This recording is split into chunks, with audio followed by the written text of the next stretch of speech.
A very good afternoon to all of you. This is Abhilasha Nahata, your social science teacher, and today we are going to continue our chapter 5th, which we started in our previous class of your history, that is chapter number 5, rulers and buildings. So we started this chapter with the Qutub Minar. We talk about Qutub Minar and Qutubuddin Aibak, the first Qutbuddin Aibak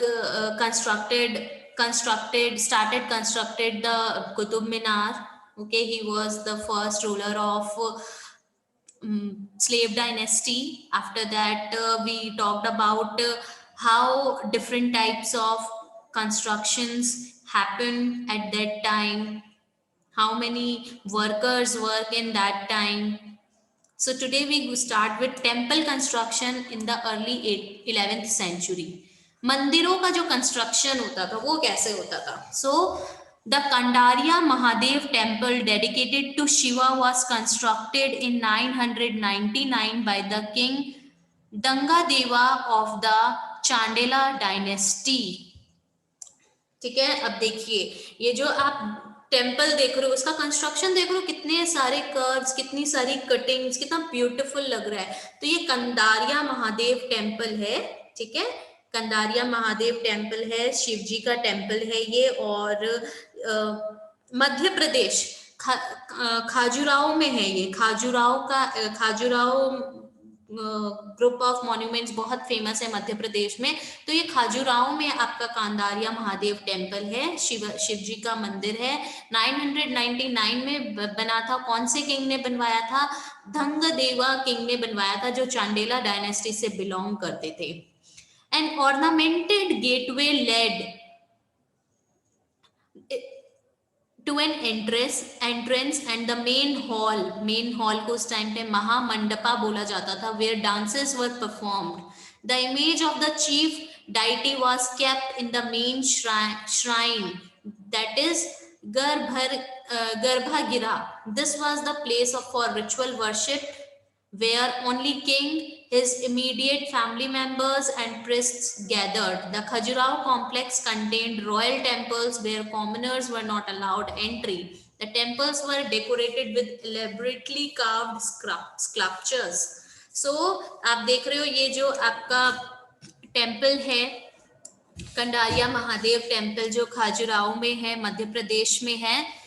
and ornamented gateway, यहाँ पे जो gateway है, gate जो है बहुत ही beautiful है, बहुत ही अच्छी तरीके से सजाया हुआ है, ठीक है। और वो एंटर होते ही हम मेन हॉल में इसकी एंट्री होती है, जिसको महामंडपा बोला गया है, जहाँ पे नॉर्मली डांस वगैरह परफॉर्म किए जाते थे।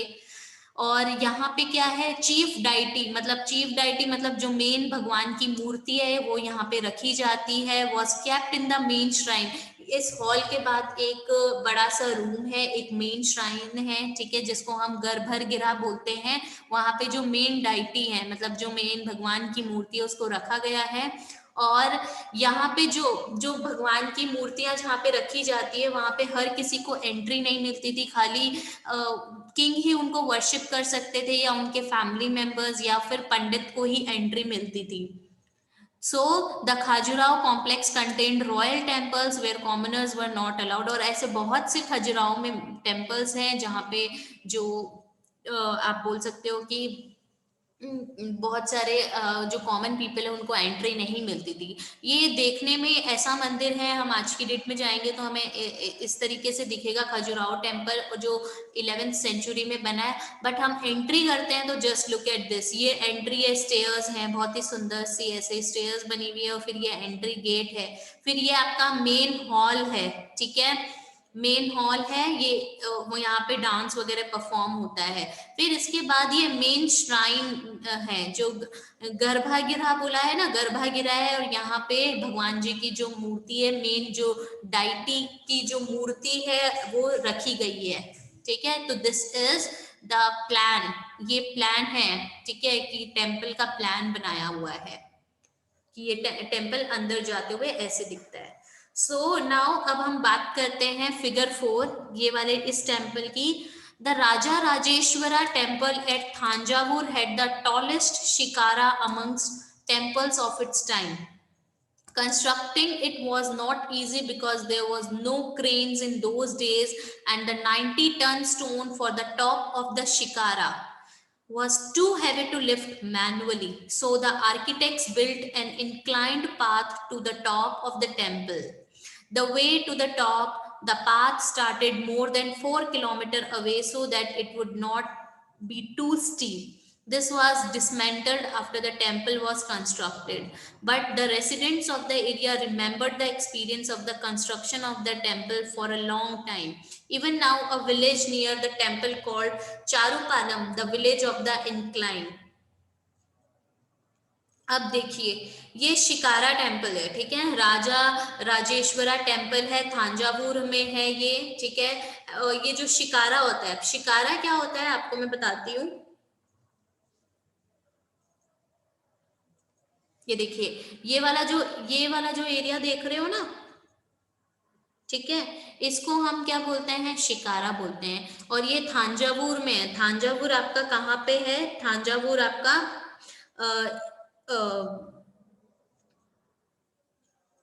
कर्नाटका, एक सेकेंड, नहीं, तमिलनाडु में। थांजावुर जो है आपका तमिलनाडु में है। और ये जो टेम्पल है राजा राजेश्वरा, यहाँ का जो शिकारा है, ये वाली चीज जो है सबसे टॉलेस्ट है, ठीक है, उस टाइम के टेम्पल्स के अकॉर्डिंग। और यहाँ पे इसको ऊपर तक ले जाना इजी नहीं था। क्यों इजी नहीं था?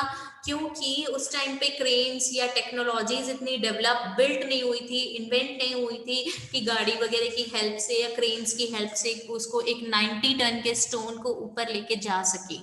सो उन्होंने आर्किटेक्ट्स ने क्या किया था, एक इंक्लाइंड पाथ, यहीं पे एक पाथ जो है बना दिया गया था टेम्पल के ऊपर, ठीक है। और मैनुअली, और ये 4 किलोमीटर्स तक का एरिया कवर करता था, और ऊपर तक लेके जा रहे थे वो लोग, जो मैनुअल जो वर्कर्स थे वो उसको लेके जाते थे। और जैसे ही कंस्ट्रक्शन खत्म हुआ, यहाँ का जो ये पाथ बनाया था आर्किटेक्ट्स ने, उन्होंने उसको रिमूव कर दिया, हटा दिया।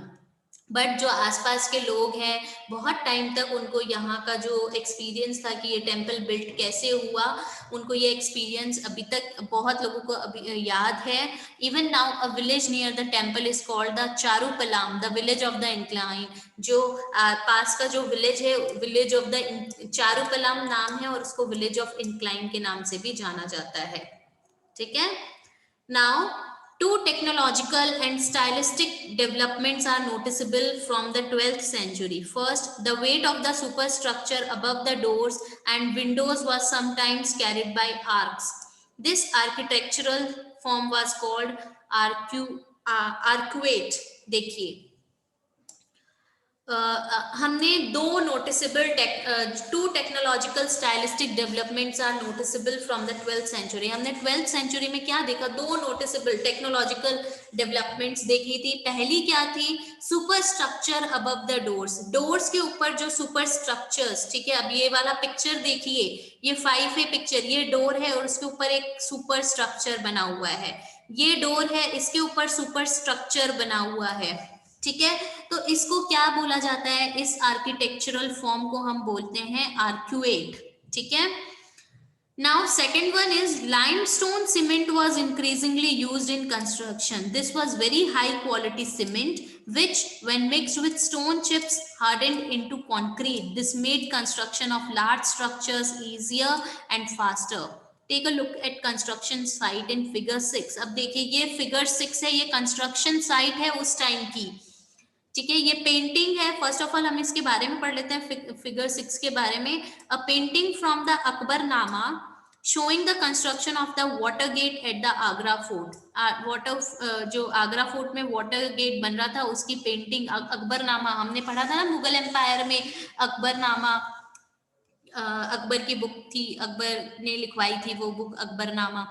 सो इसमें हम देखते हैं कंस्ट्रक्शन, वाटर गेट का जब कंस्ट्रक्शन हो रहा था, उसमें ये पेंटिंग बनाई हुई है। तो उस टाइम पे लाइमस्टोन का बहुत ज्यादा यूज किया जाता था कंस्ट्रक्शन एक्टिविटीज में। और लाइमस्टोन को जब स्टोन्स के साथ मिक्स करते हैं, स्टोन चिप्स के साथ मिक्स करते हैं, तो वो बहुत हार्ड हो जाती है, और इससे जो लार्ज स्ट्रक्चर्स हैं वो बहुत ज्यादा इजीली बन जाते हैं। तो these were the two technological stylistic developments which are noticeable from the 12th century. और ये जो 5B आप देख रहे हो, ये वाला जो आर्क देख रहे हो, ट्रू आर्क, ये अलाई दरवाजा है क्वावत अल इस्लाम मॉस्क, दिल्ली में जो क्वावत अल इस्लाम मॉस्क है वहां पे ये बना हुआ है। Okay, so the temples and mosques are beautifully constructed. Why? Because they were places of worship, and it also meant to demonstrate the power, wealth and devotion of the patron की कितनी, जो भी पैट्रॉन है, जो financial support करवाता है, जो भी टेम्पल को, मॉस्क को या टैंक को बिल्ड करवा रहा है, वो अपनी पावर दिखाता है, अपनी वेल्थ दिखाता है कि मेरे पास बहुत वेल्थ है, प्लस कि उसका भगवान के लिए या जो भी फेथ है, ठीक है, टेम्पल्स में भगवान के लिए या मॉस्क में जो भी उनके जो अल्लाह है उनके लिए वो कितने डिवोटेड हैं, ठीक है, वो इस चीज को शो करता है। अब हाँ, अगर हम एक एग्जाम्पल लेते हैं तो जो हमने राजा राजा देवा का जो किंग राजा राजा देवा ने जो टेम्पल बनवाया है, ठीक है, तो थांजावुर में जो टेम्पल बनवाया था, तो वो उनके गॉड, कौन से गॉड को कौन से गॉड को वर्शिप करने के लिए बनवाया गया था? राजा राजेश्वरम। देखो, राजा राजा देवा और राजा राजेश्वरम, नाम में भी कितना सिमिलर है, ठीक है, कितना सिमिलर नेम है। तो जो किंग है वो क्या दिखाना चाहते हैं कि उन्होंने गॉड का नेम ले लिया और ये बहुत ही ऑस्पिशियस मानते हैं कि हम एकदम गॉड की तरह ही हैं। He wanted to appear like a god, ठीक है, और बहुत से रिचुअल्स जो है टेम्पल में किए गए थे। एक गॉड में राजा राजा देवा क्या कर रहा है? रिचुअल कर रहा है, पूजा अर्चना कर रहा है, किसको ऑनर करने के लिए? राजा राजेश्वरम को ऑनर करने के लिए। The largest temples were all constructed by kings. The other lesser deities in the temple were gods and goddesses of the allies and subordinates of the rulers. The temple was a miniature model of the world ruled by the king and his allies. As they worshipped their deities together in the royal temples, it seemed as if they brought the just rule of the god on earth. अब जितने भी largest temples थे वो किन्होंने build करवाया है? वो build करवाया है राजाओं ने ही बिल्ड करवाया है, ठीक है। और जितने भी ऐसे माना जाता है जो छोटी छोटी मूर्तियां बनाई गई है टेम्पल्स में गॉड और गॉडेसेस की, ठीक है, वो गॉडेसेस ऑफ द अलाइज की जो भी जो मेन गॉड वो मान रहे थे जिनका उन्होंने टेम्पल बनाया था, तो वो उनके फ्रेंड्स हैं या फिर ये समझ लीजिए रिलेशन में है। तो सब ऑर्डिनेट्स ऑफ द रूलर्स के सब ऑर्डिनेट्स हैं।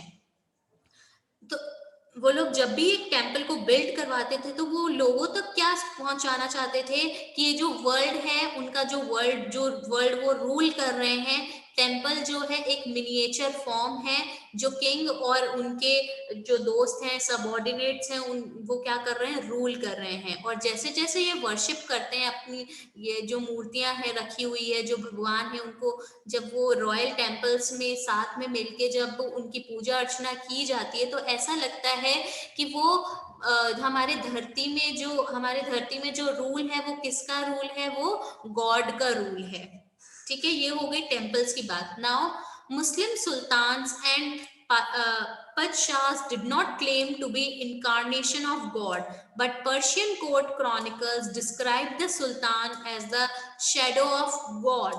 An inscription in the Kuwait al-Islam mosque explained that God chose Alauddin as a king because he had the qualities of Moses and Solomon, the great lawgivers of the past. The greatest lawgiver and architect was God himself. He created the world out of chaos and introduced order and symmetry. अब देखिए, अब जो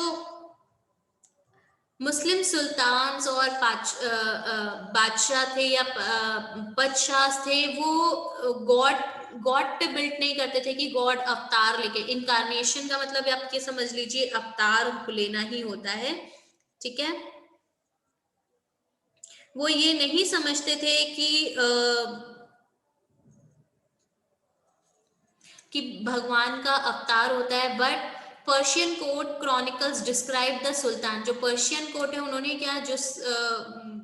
क्या बताया? जो सुल्तान है वो भगवान की परछाई है और कुआवत अल इस्लाम के इंस्क्रिप्शन में, कुआवत अल इस्लाम आपके मॉस्क है दिल्ली में, वहां पे इंस्क्राइब किया, वहां की दीवारों पे ये लिखा हुआ भी है कि गॉड ने अलाउद्दीन को अपना भगवान, अब अलाउद्दीन को क्या है, अपना राजा स्वीकारा है। क्यों? Because he had the qualities of Moses and Solomon. And Moses और सोलोमन क्या है, जो उस टाइम के लॉ गिवर्स थे, जो लॉज बनाते थे, रूल्स बनाते थे पास्ट में, उनको मोसेस और सोलोमन बोला गया है। और अलाउद्दीन जो है, भगवान ने अलाउद्दीन को हमारा राजा चुना है। क्यों? Because he had the qualities of Moses and Solomon. The greatest law giver and the architect was God himself. जो ग्रेटेस्ट लॉ गिवर है और हमारे पृथ्वी, जिसने इस पृथ्वी को बनाया है, जिसने इस अर्थ को बनाया है, वो गॉड खुद है।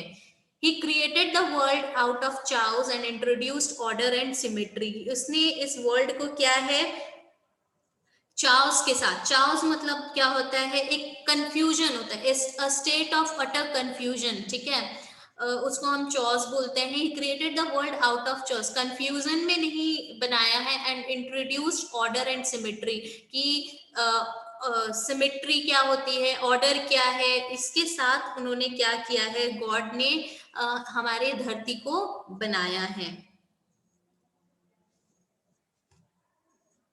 नाउ ये प्लान 7 जो देख रहे हो, ये plan of the Jami Masjid built by Shahjahan in his new capital at Shahjahanabad 1650 to 1656। ये देखिए, ये प्लान था उनका कि वो कैसे वो बनवाएंगे, ठीक है। तो ये प्लान ऑफ जामी मस्जिद है जो शाहजहां ने बनवाया था अपने न्यू कैपिटल शाहजहांबाद में।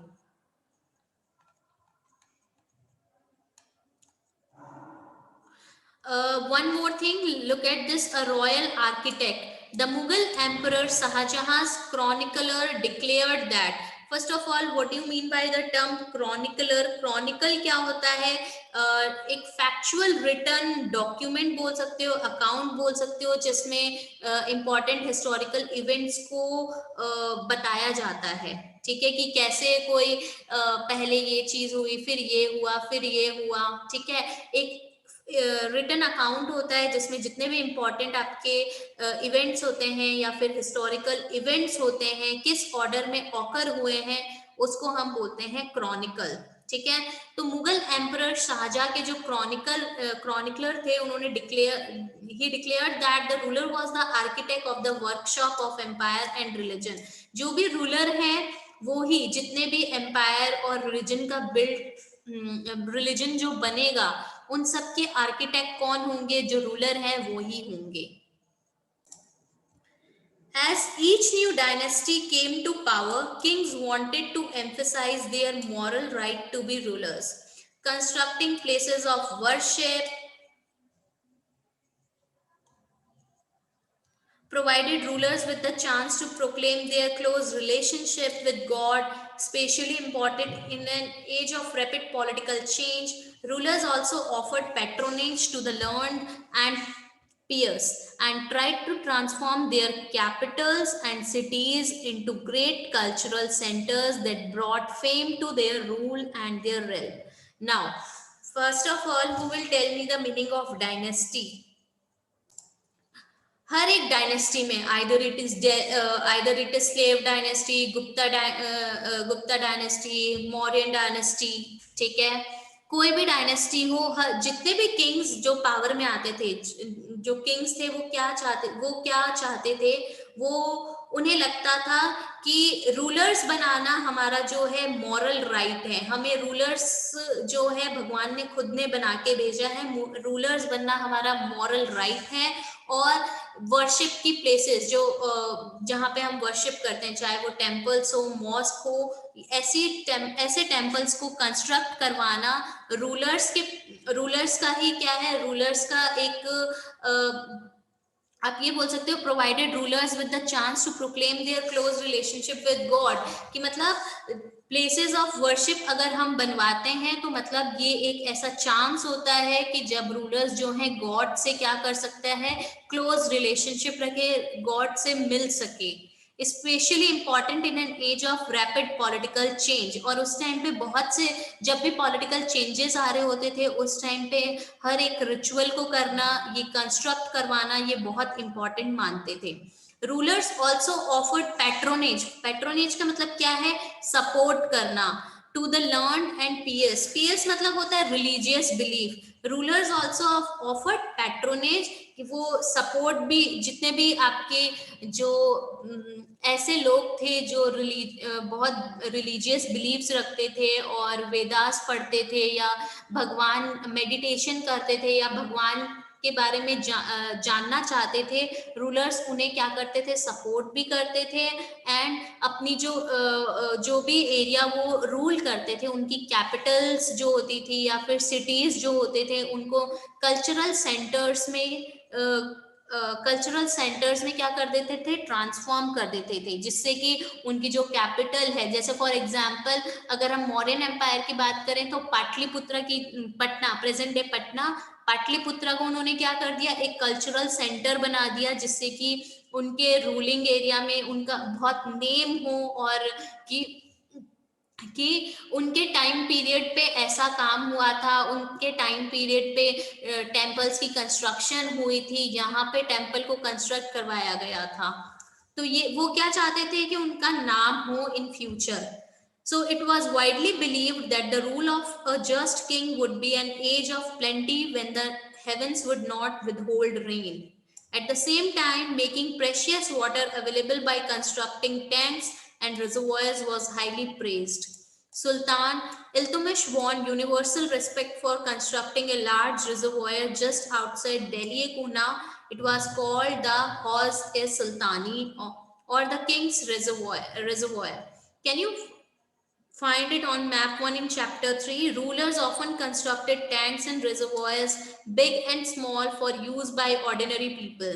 Sometimes these tanks and reservoirs were part of a temple, mosque, or a gurudwara. Now, ऐसा भी माना जाता था कि it was widely believed that the rule of a just a king would be an age of plenty when the heavens would not withhold rain. ठीक है, जब हमारे धरती में बारिश नहीं आएगी या पानी की कमी होगी, तो रूलर्स ही ऐसे लोग हैं, रूलर्स ही क्या है, हमारी धरती को हेवन बना सकते हैं। तो वो वाटर रिजर्वॉयर्स को कंस्ट्रक्ट करवाते थे। सुल्तान इल्तुतमिश को यूनिवर्सली बहुत माना जाता है, क्यों? क्योंकि उन्होंने एक लार्ज रिजर्वॉयर बनाया था, वाटर रिजर्वॉयर बनाया था दिल्ली में, दिल्ली-ए-कुना के जस्ट आउटसाइड दिल्ली-ए-कुना, दिल्ली के पास में, जिसको हौज-ए-सुल्तानी बोला जाता था और जिसको आप इंग्लिश में समझ सकते हो किंग्स रिजर्वॉयर भी बोला जाता था। रूलर्स जो है टैंक्स को या रिजर्वॉयर्स को क्यों बिल्ड करवाते थे? ऑर्डिनरी पीपल के लिए बिल्ड करवाते थे। And sometimes these tanks and reservoirs were part of a temple. आप देखते हो बहुत से ऐसे पुराने टेम्पल्स में आप जाते हो तो वहां पे आप वाटर रिजर्वॉयर देखते हो। जैसे गुरुद्वारा में जाते हो तो वहां पे भी वाटर रिजर्वॉयर होता है, ठीक है, मॉस्क के आसपास भी होता है, टेम्पल्स के आसपास भी होता है, ठीक है। तो गुरुद्वारा, आप हर एक गुरुद्वारा में देखोगे कि एक रिजर्वॉयर होता है। गुरुद्वारा कौन सी जगह होती है? A place of worship and congregation for Sikhs, जहाँ पे सिख जो हैं, ठीक है, सिख कम्युनिटी की जो वर्शिप करती है अपनी गुरु की, उस प्लेस को हम गुरुद्वारा बोलते हैं। So class, this is all about today. Please go through this topic, and if you find any problem, you can approach to me in my next class. So please go through it and take care of yourself. Bye bye.